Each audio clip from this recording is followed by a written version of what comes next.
Not right now. Let's finish it off. All right. So we are going to finish up today, talk about mammals, and then we'll be done with this unit. So as we've been doing for each of the different groups of vertebrates, talk about some important characteristics, some unique characteristics, and sort of keep coming back to these same criteria. Okay, and we'll talk about what kind of characteristics mammals have. So you guys already told me several of these characteristics. So mammals, first of all, one of their unique characteristics is that they have mammary glands, specialized glands that are able to produce milk that they use to feed their young after they're born. Okay. So most of the other groups that we talked about, the parents don't care for the offspring after they hatch from their eggs. However, many types of mammals do care for their young. You know, some birds do as well, and they have to. Often the young of mammals are born relatively undeveloped, and they need to rely on nursing from the mother to finish up, get the nutrients they need to finish their development. So that milk produced in these mammary glands is used to feed the young.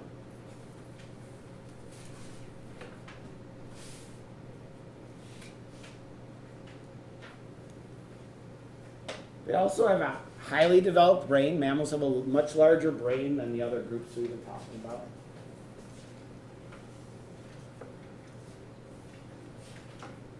You guys already mentioned mammals have hair, fur.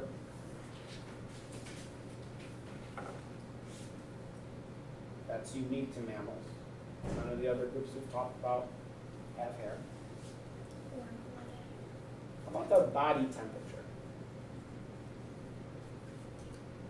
Michael? They're warm-blooded. They're warm-blooded. They maintain a high body temperature. And they can live, therefore, they can live in a wide variety of habitats.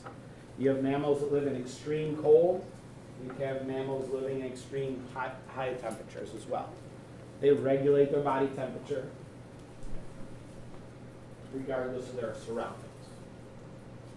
What type of fertilization do mammals have? Yeah? Internal. So the male deposits sperm inside of the female reproductive tract, fertilizes an egg inside the female reproductive tract. And then what happens? So where does that fertilized egg develop into the young? Internally or externally? Internally, for the most part. We're going to talk about an exception. But yeah, so this is the only group we've talked about so far. And all the others, the eggs develop outside of the body. Okay? Whether it's a reptile egg, or a bird egg, or fish and amphibian eggs in the water, they all develop outside of the body. However, mammals adapted to keep the young internal and then give birth to live young. How about their circulation, their heart? Talked about this with Brianna. Four-chambered heart. What's the advantage of that? Remind me, Jordan. They breathe in oxygen, and then they have, since they're four-chambered heart, it goes through the blood and through their I got the other. Yeah, you're on the right track. So having a four-chambered heart allows the blood that's rich in oxygen to be sent to the cells of the body, and poor oxygen blood gets sent directly to the lungs without them mixing together. All right, so we're going to talk, I know you're familiar with mammals, but there's a couple groups of mammals you may be less familiar with. One of them that you probably are not familiar with are the monotremes. This is a really small group of mammals. There's only a few species of monotremes. And they're actually unique because they're egg-laying mammals. So the vast majority of mammals don't lay eggs. They give birth to live young. But there are a few species that do lay eggs. They're called monotremes. One of them is the platypus. Harry the platypus. Yes. So a platypus is a monotreme. It lays these tiny little eggs. They're about the size of a dime or so. So it has internal fertilization. Yeah, yours is split onto 2 slides here. Or 2 slides, yeah.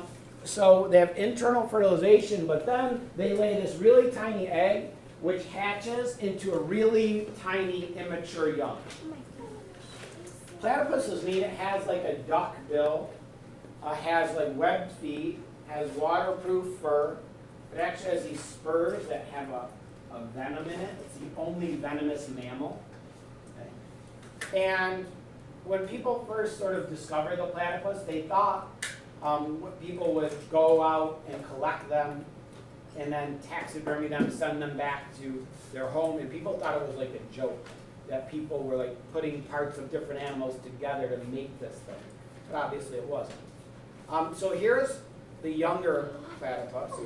When the eggs first hatch, they form these small little immature, hairless young, which then basically have to nurse from the mother for a long period of time until they can sort of finish developing and become independent.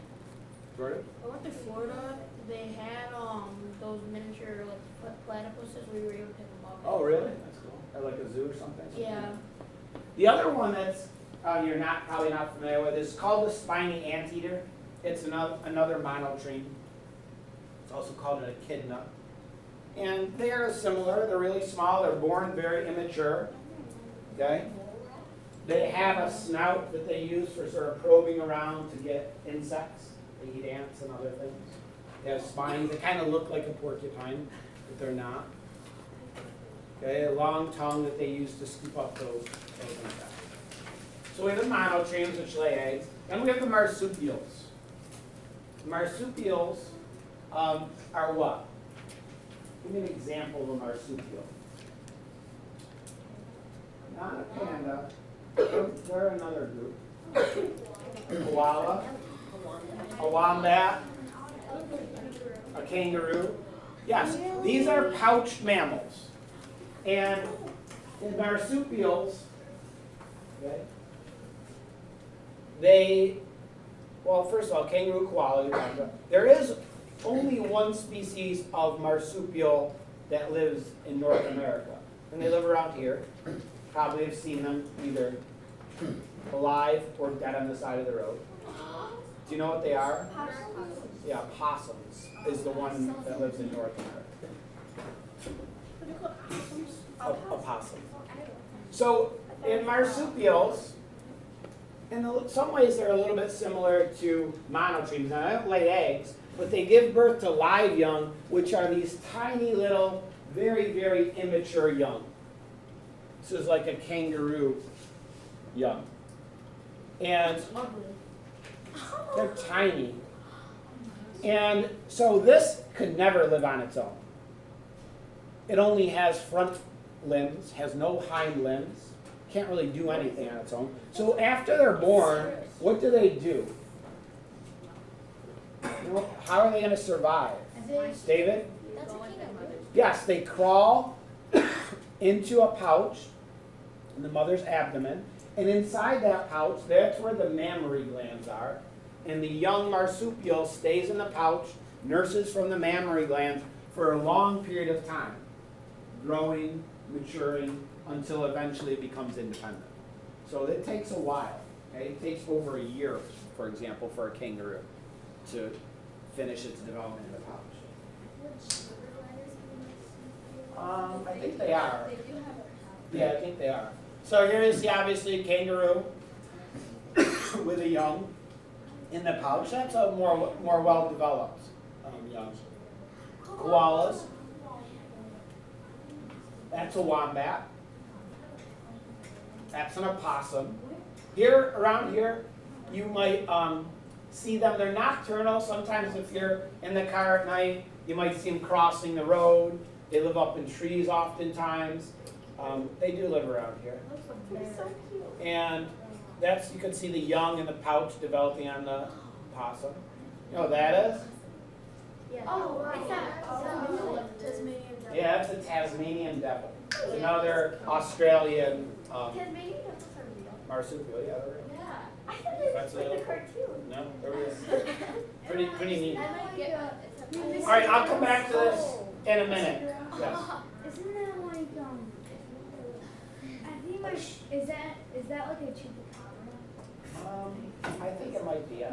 My mom like saw one across the road and she said it was like a naked cat dog type, and she freaked out and she was at a heart attack. All right, I'll show you the kangaroo birth video in a minute.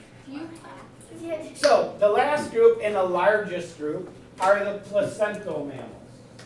This includes 95% of all mammals. So just about any of the other mammals we haven't talked about, you're familiar, they are placental mammals. So in placental mammals, the young, they have internal fertilization, obviously. The young develop inside of what's sometimes called the womb, which is really the uterus. The young develop as an embryo, as a fetus inside of the uterus, which expands to accommodate them. So, you know, maybe when you're younger, you might say, where is the baby grow in the mother's what? What do people say? Is that really where it is? No. In the stomach? No. No. Stomach's filled with hydrochloric acid and digestive enzymes. Not a good place for an embryo. It's really in the uterus. That's where the embryo and fetus develops, in the uterus. So in the early stages, you have the embryo, and it's connected to an organ that's called a placenta. The placenta develops on the wall of the uterus. And what connects the embryo to the placenta? Something you have heard of. The umbilical cord. The umbilical cord is a long tube that has blood vessels running through it, carries blood from the embryo and the fetus to the placenta. And in the placenta, that's where nutrients, oxygen, come into the blood of the embryo. And it's also where waste products from the embryo go into the blood of the mother so she can get rid of it. So everyone has a scar where they once had their umbilical cord attached to their mother's placenta. What do we call it? Belly button, yes. Hold on one sec. So if we look later on in development, here we have, obviously this is a human, but all mammals, it would be similar. So you have, this is the uterus. There's the amniotic sac inside filled with fluid. Here's the fetus, and you can see the umbilical cord connecting it to the placenta. And in the placenta, blood from the fetus is right next door to blood from the mother. The mother's blood doesn't go into the fetus. They're just right near each other, so material can diffuse back and forth. So as the mother's breathing and has lots of oxygen in her blood, much of that oxygen can diffuse into the blood from the fetus. And that's how it gets the nutrients, the oxygen it needs. Because the fetus will never eat or breathe until it's born. Because it's getting everything it needs from the placenta through the umbilical cord. Oh, there's a lot of questions. Grace? This is just a random question, but when you a baby kicks, are their eyes open? Can they see? You know, there's not much to see inside of, because it's just, you're surrounded by fluid. They do eventually open their eyes, but yeah, they do kick. That is weird. Yep. Jordan? About that, so the umbilical cord, my mom doesn't tell me about it for some reason. But is that like your belly button now? So you're, Do they cut it so I'll show you a picture in a minute, I'll explain this. So give me 1 second. Jenna? I have a question. When the baby kicks around the boobs, is there a possibility that the umbilical cord could get stuck around the leg or something? I mean, it can sometimes get twisted. Like in my, all my daughters had relatively short umbilical cords, so in the process when they're being born, sometimes it stretches and cuts off blood flow and their heart rate drops, and the doctor or the nurse might have to rearrange them. Sometimes it could get wrapped around their neck and cut off the flow of blood, and they might have to do a C-section. So yeah, sometimes there are complications with the umbilical cord. So again, here's just some more. These are all for humans, but it's the same in all placental mammals. The young are developing inside of the uterus. We'll spend a lot of time talking about reproduction in our next unit, so we'll have time to answer all those questions. But you see, this is the placenta. It's filled with just blood vessels connected by this umbilical cord. Here's the actual, this is an actual newborn baby. Oh, no. This is an actual Move that thing. umbilical cord. Oh, For it's some a reason, the heart. photo op, they formed it into a heart. It's kind of weird. But anyway, this is the placenta. After the mother gives birth to the baby, the placenta breaks away from the wall of the uterus, and that comes out as well. So this is the placenta. What they will do is they'll put a little plastic clamp. So once the baby's born, they put a little plastic clamp on the umbilical cord. Then they tie very close to the baby's abdomen. They tie it off, the piece of string, and then they cut the rest of it after the plastic clamp. And then what happens is between the tied off part and that plastic clamp, it dies and turns black and falls off after a couple weeks maybe. And then the baby's left with a regular, what we would call belly button. Claudia? When my baby sister was born, I would always ask what it was, and my mom would say, it's a belly button. So that's not a belly Yeah, button. yeah, it takes a little while for that part to fall off.